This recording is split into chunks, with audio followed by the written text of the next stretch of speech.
to help sort of alleviate the trade issues that he raised in that call?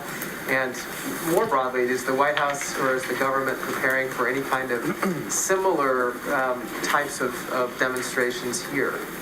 Yeah, so two different questions, so let me try to answer them both. So we have continued, obviously the president's speaking with Prime Minister Trudeau about this as part of our effort, but our team, Dr. Liz Sherwood-Randall, other members of our administration have been in close touch with their Canadian counterparts over the last few days about how to address this blockade and the challenge it is posing to the supply chain. I mean, fundamentally, how we view this is that the impact of these protests, while we certainly believe in peaceful protest, has the potential to impact, and this is why we are very focused on this, communities, workers being able to travel back and forth across the bridge, who are going to work, who may work on different sides of the border, the ability to get food on the table to American families, to get auto parts to manufacturers who are trying to make vehicles.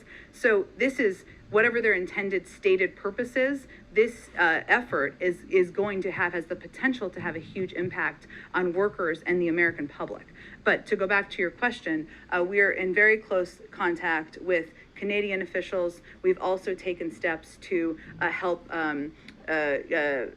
detour routes so that a number of these trucks can move in different routes and be able to cross the border. So for example, while the Windsor-Detroit Ambassador Bridge continues to remain closed, Port Huron is fully operational. Customs and Border Patrol is rerouting traffic to Port Huron, where all 9 commercial lanes are open. The Detroit-Windsor Tunnel is open, which is a way that individuals who are trying to work on different sides of the border are able to travel as well. And Secretary Mayorkas has also spoken with local officials in affected and potentially affected states, as has Secretary Buttigieg has been deeply involved with this as well. On your second question, we are, of course, on reports of a similar freedom convoy I think you're asking about, right, in DC, event in DC in early March. The Department of Homeland Security obviously put out a statement on this the other night. They're aware of these reports. They're taking all necessary steps to ensure that the convoy does not disrupt lawful trade and transportation or interfere with federal government and law enforcement operations. On reports that this convoy is causing disruptions at the Super Bowl, the Department of Homeland Security, or could, I should say, the Department of Homeland Security is surging additional staff to its incident command post. There's strong cooperation with the California Highway Patrol, the Los Angeles Police Department, and state and local authorities. And the department already has a lead field coordinator and emergency operations center in place, as would be standard protocol, given this is a large event, the Super Bowl.